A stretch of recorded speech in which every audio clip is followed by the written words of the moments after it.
So guys welcome to our channel. एक बार दोबारा स्वागत है आपका काई क्लासेस में। दोस्तों जैसा आपको पता है हमने यहाँ पे जो क्लास 10th की जो हिस्ट्री है एनसीईआरटी उसका जो फर्स्ट चैप्टर है उसके हमने यहाँ पे जो 4th लेक्चर है वो यहाँ पे कंप्लीट कर लिए हैं। आई होप आपको वो जो लेक्चर्स हमने पढ़े थे वो अच्छे तरीके से समझ आ रहे होंगे।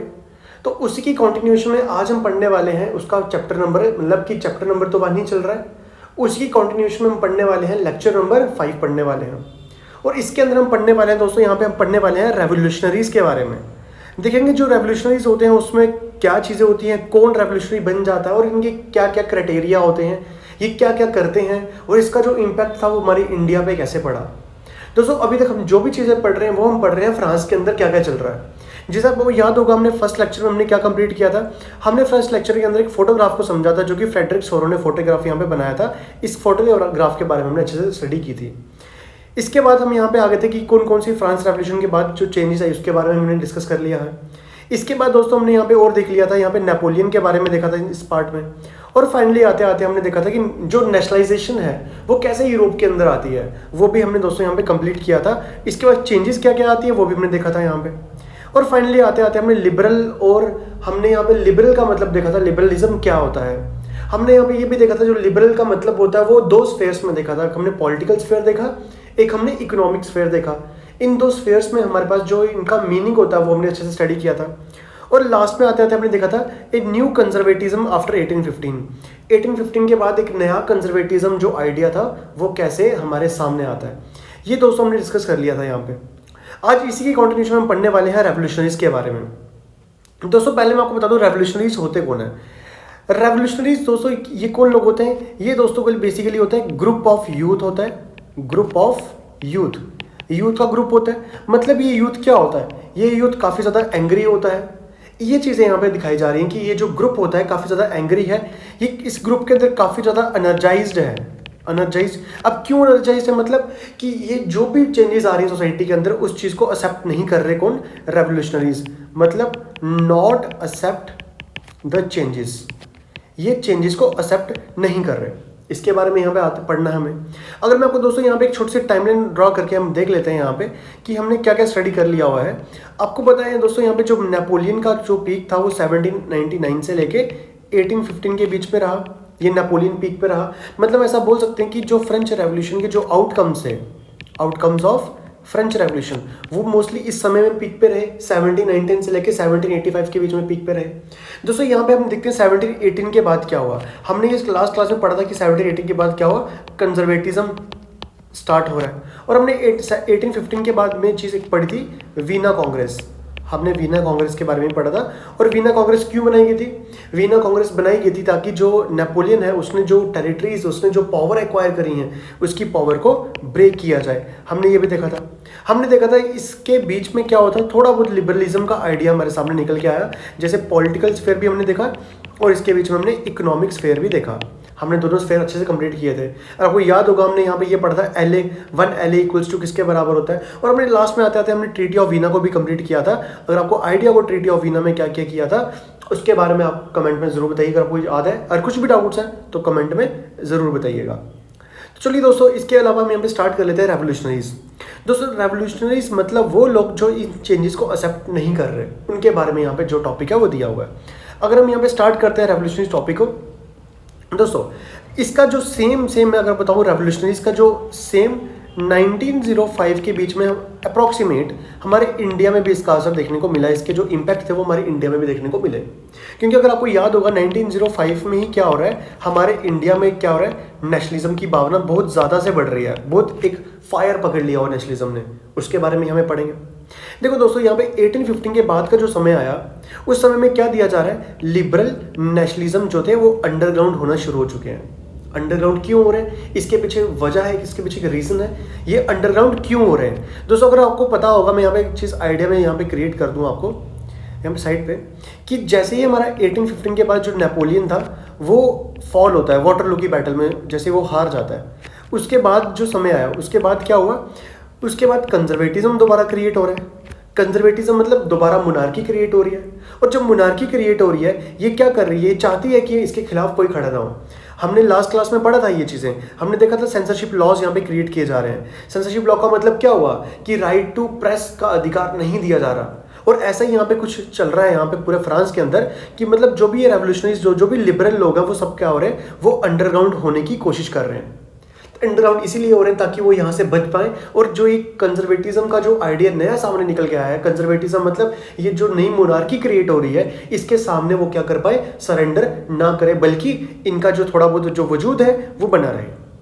आई होप इतना क्लियर हो गया। इसके साथ साथ इन लोगों ने क्या किया, सीक्रेट सोसाइटीज बनाई।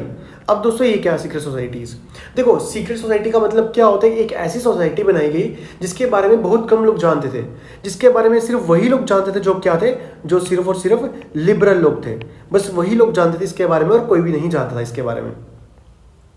धीरे धीरे क्या हुआ, जो सीक्रेट सोसाइटी से पूरे यूरोप के अंदर फैल रही है, मतलब स्टार्टिंग में तो फ्रांस के अंदर स्टार्ट हुआ, फिर इटली, फिर जर्मनी, फिर रशिया, धीरे धीरे हर पूरे यूरोप के अंदर ये चीजें फैल रही है प्रॉपरली।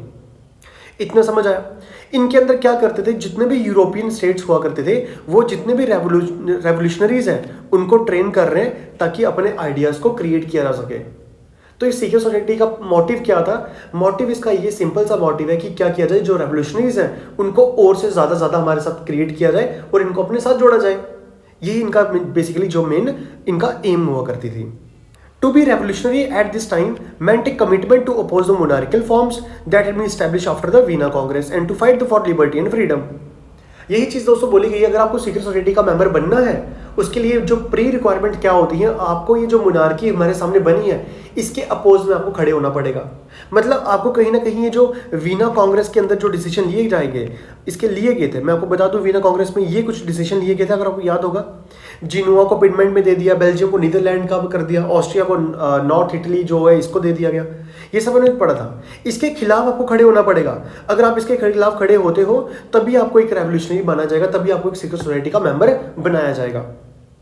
ये चीज यहाँ पे दिखाई जा रही है। और बहुत से ऐसे, most of these revolutionaries also saw the creation of the nation state as a necessity part of the struggle for the freedom.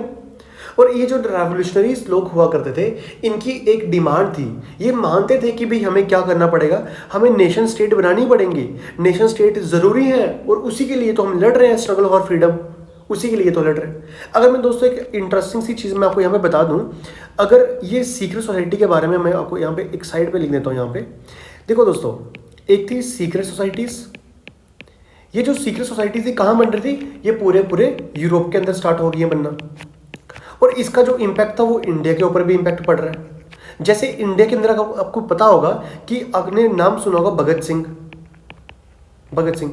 इन्होंने किस चीज़ को ज्वाइन किया था, इन्होंने ज्वाइन किया था पंजाब जवान नौ सभा। और ये जो नौ सभा थी ये क्या थी, ये एक सीक्रेट सोसाइटी हुआ करती थी। तो ऐसे ही देखो इसका जो असर है वो प्रॉपरली हमारे इंडिया में भी पड़ रहा है। हमारे इंडिया में भी सीक्रेट सोसाइटी बनने की शुरुआत हो चुकी है। तो इसे देखा गया कि मल्टीपल तरीके से हमारे जो ये जो यूरोप के अंदर जो इवेंट चलेंगे उसका कहीं ना कहीं जो उसका कॉन्सिक्वेंस होंगे या उसके जो असर होंगे, उसका जो रिजल्ट होगा वो कहीं ना कहीं हमारे इंडिया पे भी आएगा। आई होप इतना क्लियर हो गया आपको। इसी रेवोल्यूशन, जैसे हमने देखा कि इंडिया में से एक रेवोल्यूशनरी के बारे में पढ़ लिया हमने, भगत सिंह के बारे में पढ़ लिया, उसी तरीके से एक रेवोल्यूशनरी इटली के रेवोल्यूशनरी है जिनका नाम है गिस्पी मजीनी। ठीक है, मतलब आप मजीनी से याद कर सकते हो, गिस्पी मजीनी। तो ये दोस्तों एक हमारे पास एक रेवोल्यूशनरी निकल के आते हैं जिनका नाम क्या है, गिस्पी मजीनी। इनके बारे में दिया हुआ है यहाँ पे। अब इनके बारे में क्यों दिया हुआ है यहाँ पे, और भी तो रेवोल्यूशनरीज होंगे उस समय, बट इनके बारे में स्पेशल मेंशन एनसीईआरटी में इसलिए दिया हुआ है क्योंकि इनके जो कंट्रोल हुआ करता था, इनका जो कोऑर्डिनेशन हुआ करता था अपनी सोसाइटी के साथ, उसका जो कहीं ना कहीं जो इम्पैक्ट था वो इंडिया पे पड़ा, और इसीलिए इनको हम पढ़ रहे हैं अभी आज फिलहाल के टाइम पे। देखो दोस्तों, जो गिस्पी मजीनी था, इनका जो बर्थ हुआ कहाँ पे हुआ, जिनोवा में हुआ, 1807 में बर्थ हुआ इनका। इतना समझ आ गया। इसके बाद he became the member of secret society of the Carbonari, और इसी तरीके से क्या हुआ, ये भी सीक्रेट सोसाइटी का एक मेंबर बन गए। इतना क्लियर हो गया। ठीक है, अगर मैं आपको यहाँ पे बताने की कोशिश करूँ, आपको एक छोटी सी चीज़ यहाँ पे बताऊँ दोस्तों, यहाँ पे देखो, ये जो जिनोवा था या फिर जो एक कार्बोनेरी है, कार्बोनेरी बेसिकली क्या है, एक मैं यहाँ पे लिख रहा हूँ कोल प्रोडक्शन पार्ट। बेसिकली ये यूरोप का, इटली के अंदर एक कार्बोनेरी करके जगह आती है, ये क्या है, यहाँ पे कोल प्रोडक्शन बड़ी ज़्यादा की जाती है। तो यहाँ पे कोल प्रोडक्शन बड़ी ज़्यादा होती है, और वही एक सीक्रेट सोसाइटी का मेंबर बन के यहाँ पे आ गई कार्बोनेरी में। इतना क्लियर हो गया।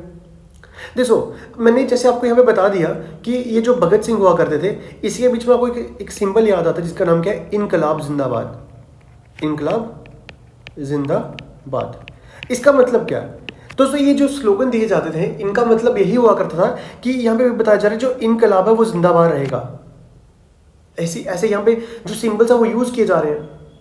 और ये सिंबल कौन यूज करवा रहा है? ये जो सीक्रेट सोसाइटीज हुआ करती थी इनके बीच में जाके जो पर्सन इन्वॉल्व होता है और वो अपने आप को एक एज ए एक लीडर तो घोषित करता है।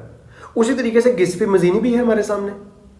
गिस्पी मजीनी भी क्या हुआ, एक सीक्रेट सोसाइटी का मेंबर बन गए। जब ये सीक्रेट सोसाइटी का मेंबर बने तब ये क्या थे, 24 ईयर के एक यंग जनरेशन हुआ करती, यंग मैन थे ये। तो 24 साल की उम्र में इनको क्या कर दिया गया, एग्जाइल भेज दिया गया, मतलब जेल में डाल दिया या फिर अपने देश से बाहर कर दिया गया इनको, या खुद ही बाहर चले गए थे बेसिकली ये। इतना समझ आ गया? देखो, in the 1831 for attempting revolution in Liguria, तो इनको बेसिकली क्या किया गया था, इनको वहां पे इनके देश में एक्साइल कर दिया गया था क्योंकि लाइगूरिया में ये क्या कर रहे थे, ये रेवोल्यूशन करने की कोशिश कर रहे थे। इतना समझ आया आपको कि गिस्पी मजीनी जो है ये क्यों इंपॉर्टेंट बन गए?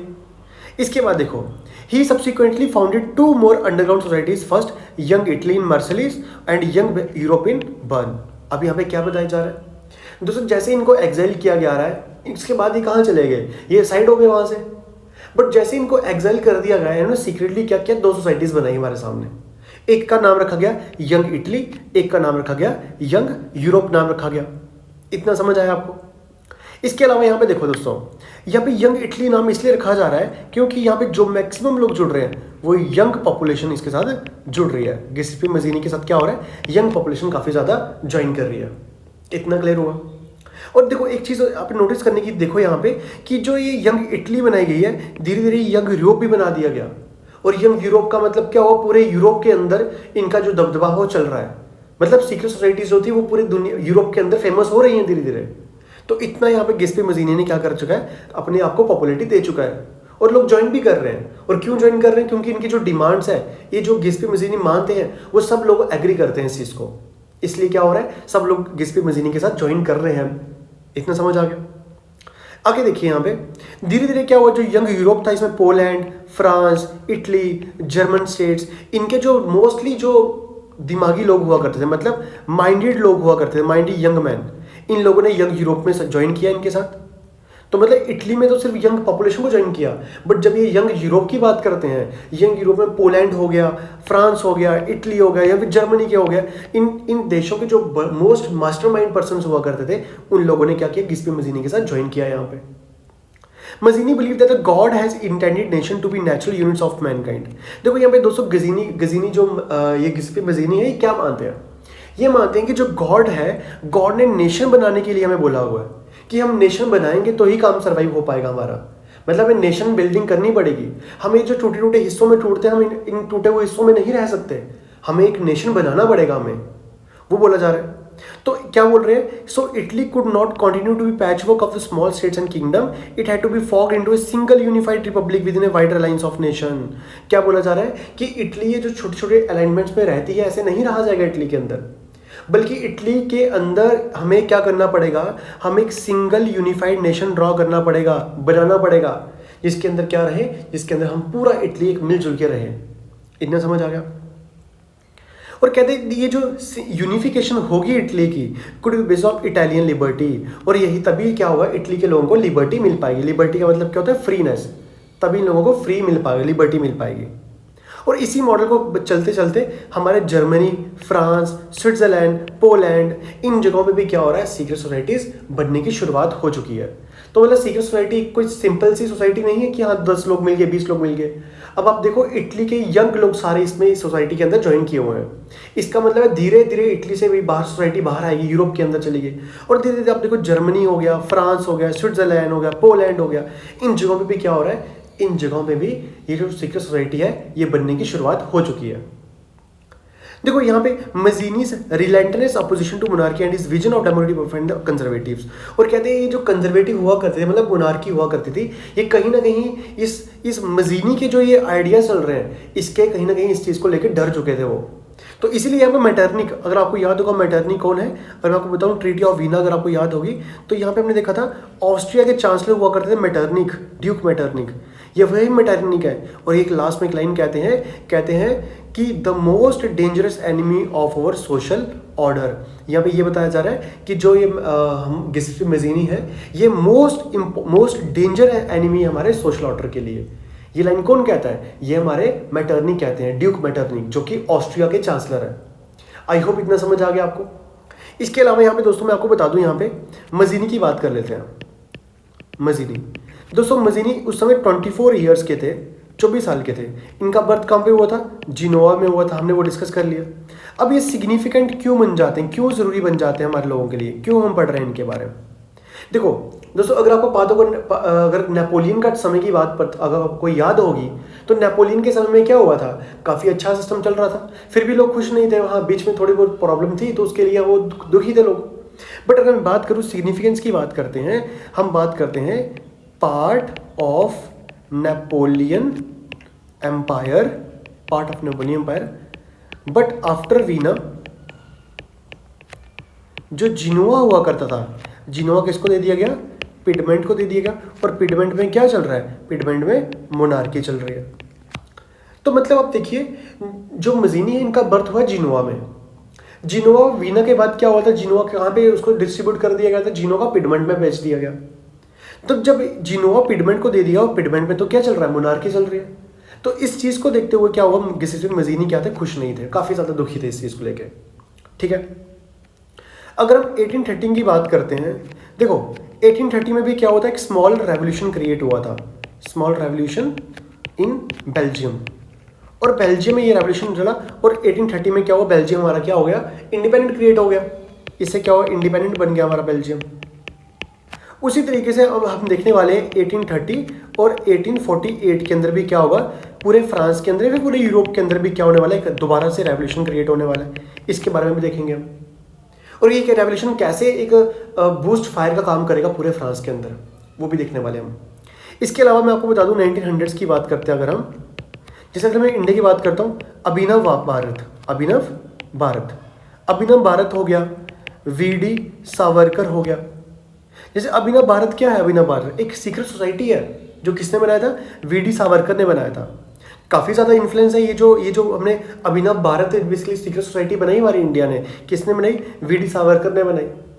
ये जो इंस्पायर हुए थे वो मजीनी से ही इंस्पायर हुए थे हम सब। तो इस तरीके से क्या हो रहा है? हमारे इंडिया में भी कहीं ना कहीं रेवोल्यूशनरीज बनने की कुछ शुरुआत हो चुकी है। दोस्तों आप यहाँ पे एक फोटो देख सकते हो, यहाँ पे फोटो बना हुआ है। यहाँ पे देखो क्या लिखा हुआ है कि Giuseppe Mazzini and the founding young European Bern 1833। यहाँ पे देखो ये क्या दिया हुआ है कि यहाँ पे क्या चल रहा है? यहाँ पे मजीनी और भी जो पूरे यूरोप के जो इंपॉर्टेंट लीडर हैं, जो लीडर है वो सब लोग यहाँ पे ज्वाइन किए हुए हैं, और कुछ ना कुछ डिस्कशन चल रही है यहाँ पे। आई होप इतना समझ आ गया आपको। दोस्तों आज के लिए मैं इतना ही यहाँ पे स्टॉप कर रहे हैं। कल की वीडियो हम देखेंगे कैसे जो ये एज ऑफ रेवोल्यूशन है 1830 से लेकर 1848 के बीच में दो साल पढ़े हमने। ये 2 सालों के अंदर ऐसा क्या होता है, ये पूरा फ्रांस अपने आप को इंडिपेंडेंट दोबारा से घोषित करता है। दोस्तों चैनल पे पहली बार विजिट किया तो चैनल को सब्सक्राइब कर लीजिए, वीडियो को लाइक कर लीजिए, प्रेस द बेल आइकन, ताकि मेरी कोई भी लेटेस्ट वीडियो है आप उसको मिस ना कर सको। सो दोस्तों मिलते हैं आपसे अगली वीडियो में, तब तक के लिए देखते रहिए काई क्लासेस।